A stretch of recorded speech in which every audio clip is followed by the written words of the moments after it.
Yo, what's going on, FG fam? Welcome to another episode of the Detroit Tigers franchise here on MLB The Show 20. Today we're going to start off against the Minnesota Twins. This is a team you're going to see us play a lot because they are better than us, and obviously we want to catch up to them, so we're going to try to play games against them. And I know that upset you guys last season, but unfortunately, we got to catch up to them somehow. Make sure you guys drop a like, show some support for the series and the channel as a whole. Get us to 5K subs. Subscribe if you're new to the channel for the love of franchise content, as Tariq Skubal taking the mound for us, a 5-2 record. We'll see what he can do against Gregory Polanco here in the first inning, and Polanco is going to get a base hit into left field, and that's a heck of a start for Minnesota, as then they get a second base hit right behind it. Two guys on with nobody away. Jorge Polanco just going to sit there and look at it. He goes down. First strikeout for Skubal on the day. We'll see if he can pick up some more. Max Muncy laces this one out to right, and it is caught by Ketel Marte, and the inning is done. We get through that without giving up anything. Randy Dobnak looking to do the same thing against us. He's had a pretty good year, 6-2 with a 3.34 ERA. Facing Lindor, and embarrassingly, Lindor, infield fly, didn't even make it to the pitcher, so he will be out. And we move into the second. Jimmy Kerrigan is going to lace this one into left center field. That one will drop. It goes all the way up against the wall, and Jimmy Kerrigan will find himself on second base with a double. And an opportunity for a run to get scored here, but this one, a dribbler down the first baseline. They will score the run. We get the second out of the inning. So Twins take a 1-0 lead. Ryan Cortez now will just look at the two-seamer, and he's going to go down as Skubal looking pretty good to start this thing.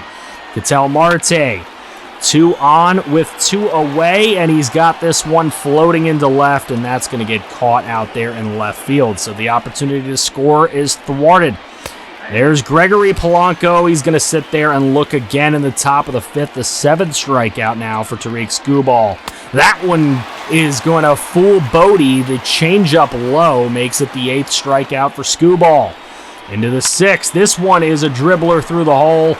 And they have bases loaded now with just 1 away in the top of the 6th. An opportunity to knock Skubal out of the game here. This one down the third baseline, and the double play is completed by the Detroit defense as they get out of it without allowing any more runs.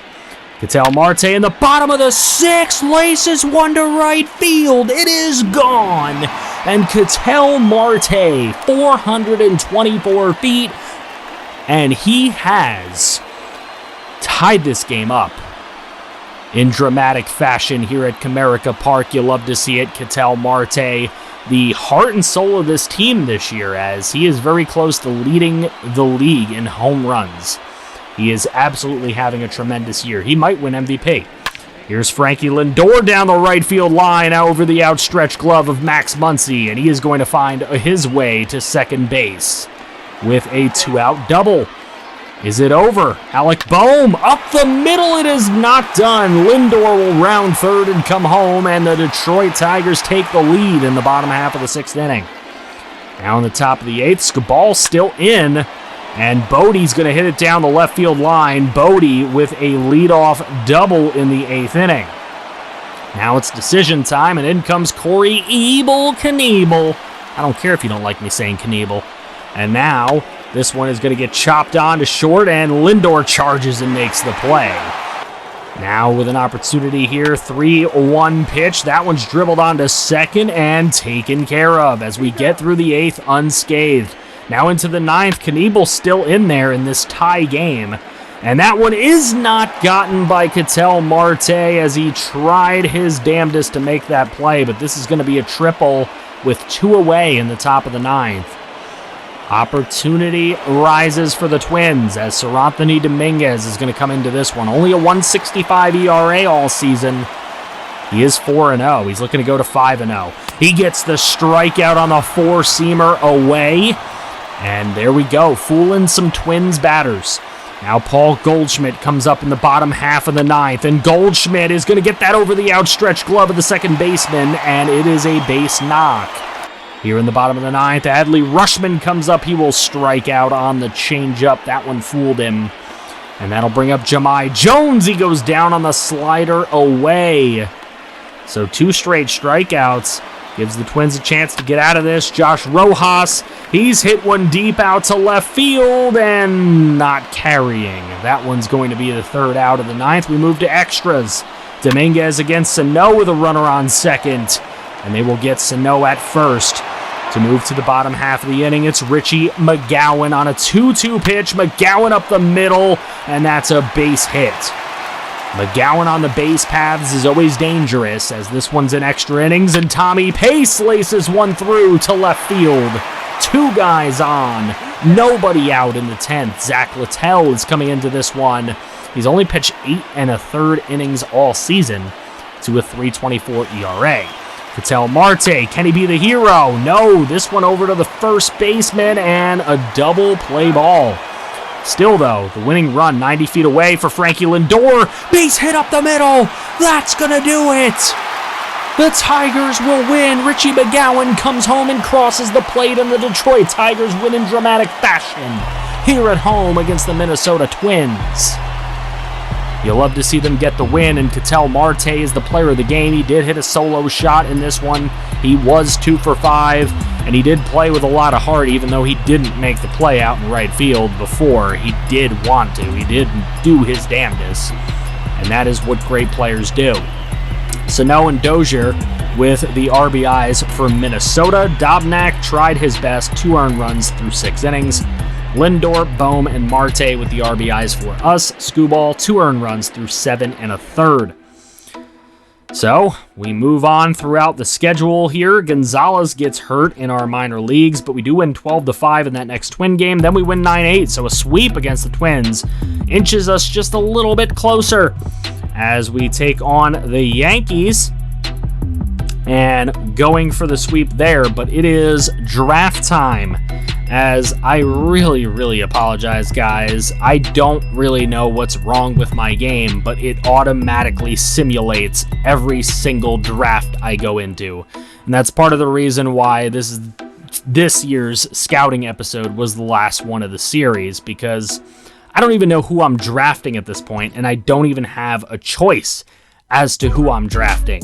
So it is really frustrating. You can see the draft just straight simming right through Tigers picks. I stop it to see if there's anything that I can do, but there's never anything I can do about it. So nothing much I can do here as the draft just sims right on by. It's very frustrating. I really hope that MLB fixes this glitch for the next iteration and for next gen.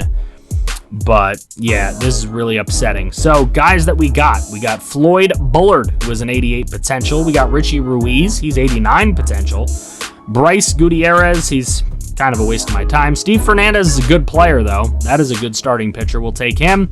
Obviously, we highlighted him in the scouting episode. Brandon Wood, I mean, he's a 69 with a lot of power right now, but doesn't have a lot of potential to get better.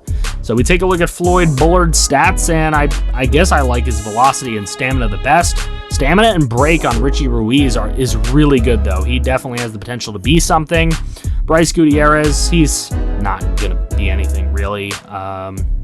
He's probably going to end up on a different team when we trade him. Steve Fernandez, though, I like what he brings to the table, but he might be more of a long reliever than an actual starting pitcher. Chris Bautista, nothing too talented there, but he's got some potential, I guess. Brandon Wood has no potential, but he can already pound the ball. I mean, 74 power from both sides is impeccable. So, if you guys want a player in this draft class, this is the last opportunity to do so. So make sure you guys follow the template that is in the description below, or you will not be chosen. Thank you guys for doing that, and this is the last class of players. Then after that, any year that we do, we will take a look in on all the players that are user players like we have been doing at the scouting episode, though we'll probably have a much smaller scouting episode if we even have a scouting episode. We might just have an episode where we show off you guys. But we move forward through with the season. We lose the series against the Indians 2-1. We almost swept the Twins. We did sweep the Yankees, though. So next we are going to take on the Cleveland Indians. They are 42-33. We are 49-27. So looking to put them a little bit further down in third place in the standings. Again at home here at Comerica Park in this AL Central matchup. Griffin Canning taking the mound for us. He has a 7-4 record with only a 3.09 ERA this year, so he has been pretty darn good. The former Cy Young Award winner from the LA Angels, whom we picked up. And this is right away going to be a problem in the top half of the first. He gives up a bomb into the bullpen and a leadoff homer for Jose Ramirez, one of the best Cleveland Indian players that they have running. 19 homers for him on the season, and he starts this game off 1-0 Cleveland. So they're looking to come in and just run us out of our own building, but we're not going to let that happen. Shane Bieber is their pitcher, 10-2 with a 5.26 ERA, so getting a lot of run support, I would say. He's got to face Richie McGowan, and Richie McGowan takes this one out to the right center field gap. That one will land and go to the wall, and Richie McGowan will have a leadoff triple. They get a leadoff home run. We get a leadoff triple. What do you want? Here's Tommy Pace. He has an opportunity to bring McGowan home, and that one will bloop into center field right over the second baseman and shy of the center fielder. So Richie McGowan scores off of a Tommy Pace RBI, and then Griffin Canning goes to work. Naylor goes down swinging. That's 2 outs in the second. And then this one into right. Marte will make the shoestring grab. And we have a tie game going into the bottom of the third. Lindor makes this hit into center field. That's going to bring Richie McGowan around again for another score. But look at this. Caught Tommy Pace at second. Caught him napping. But it's still 2-1, top of the fourth. Here's an opportunity, and this for a double play, and it is completed as we get through this. So now, into the top of the fourth, here's an opportunity. They have an opportunity to score, but we will not allow it as we get the third out before they have a chance to score. Now here's Ramirez again, and Ramirez takes this thing over the right field wall off of Canning. In the top of the fifth with 2 outs, that's his second homer of the afternoon. His 20th of the season makes it 3-2. So Indians take the lead back, and here's an opportunity for Rushman as he goes down the right field line. Runner in front goes first to third. We got runners on the corners. Here's another opportunity, and Goldschmidt takes that one away as that one is going to load the bases for Nico Goodrum, and he takes ball 4. So a walk in by Shane Bieber, and that one could have been called a strike, but we're not going to complain. We get this glitch again where you can't see the stats. You gotta love that. And here is bases loaded with a couple outs, and that one's coming off the wall. Nearly a grand salami comes off the wall, and it's going to be 5-3 in favor of the Tigers. Jahmai Jones, though, goes down looking, and the Indians get out of that without giving up anything else. Emmanuel Clase coming into this one. It'll be his 15th appearance. He's 2-0 on the season. We'll see what he can do here. This is a ground ball. Opportunity for a double play. It is complete, and we are through the top of the 7th. Lindor, nice job. Here's Tommy Pace. This one coming up the middle, and that one will get through the infield. Richie McGowan will go first to third without a problem. That one was actually a pretty close tag, but he did make it. Here's Marte. Shortstop makes the play here, and that one is going to turn 2 as they escape there a little bit, but taking it looking is Frankie Lindor, and that'll end that inning. Into the top of the 8th, there's a slider down low, and Ramirez doesn't hit a home run that time. He goes down. Still 5-3. Here's Clase with a runner on first, and he gets Christian Yelich to strike out. Yelich has to be the one that gets it done if they really want to win this thing. Aroldis Chapman comes in now with a chance to get the save. 1 out already. This one going down the third baseline. Beautiful play by Alec Boehm and thrown on to first over to Goldschmidt for out number 2. Now an opportunity again, and that's the strikeout. That'll do it. Aroldis Chapman saves it. And the Tigers will win over the Cleveland Indians. So Detroit furthering their second-place lead over the third-place Cleveland Indians. You'll love to see it. McGowan was a huge part of it. He used his speed to perfection, and he gets player of the game for it. A triple and 2 singles on his 3-for-4 day. Rushman had a double and 2 RBIs as well. He had a very nice game. Jose Ramirez was the only offense for Cleveland, really. He had 2 home runs and 3 ribbies. For us, Rushman had a double, McGowan had a triple, Lindor, Goodrum, Pace, and Rushman with the RBIs and Canning. Decent performance from him, as we don't have an opportunity for a sweep, but we will be going in the rubber game as we lose 9-7 in Game 2. We also lose the rubber game, so we lose 2 series against Cleveland this month alone. That's not cool. And now we'll be taking on the San Francisco Giants. Reggie Ramirez got hurt. We beat the Giants 15-2. And Alex Ojeda's going to miss 1 to 2 months. That sucks. We'll put him on the DL. Reggie Ramirez no longer injured. That's cool. We win 10-3. We beat the Giants by a combined 25-5 in 2 games. We lose the first game to the Minnesota Twins, then we lose the second game. So after sweeping them earlier, we lose the first 2. Opportunity to beat them here in the third game and avoid the sweep, and we don't. So we sweep them, they sweep us. I guess it's fair, but I don't like it, as we'll be taking on the LA Angels to start the month of July, the All-Star month. And just taking a look, I want to play them. I just don't know which game yet, so we'll find out next episode. Orioles 42-42 lead the American League East. Twins by 5 games in the Central over us, 8 over the Indians. We're 3 games up on the Indians for second place. Athletics, they're killing that division. They're up 11 games. It's us and the Indians with the Rangers chasing for the wild card. Mets up 9 on the Nationals. That's a big lead. Cubs up 5 on the Reds.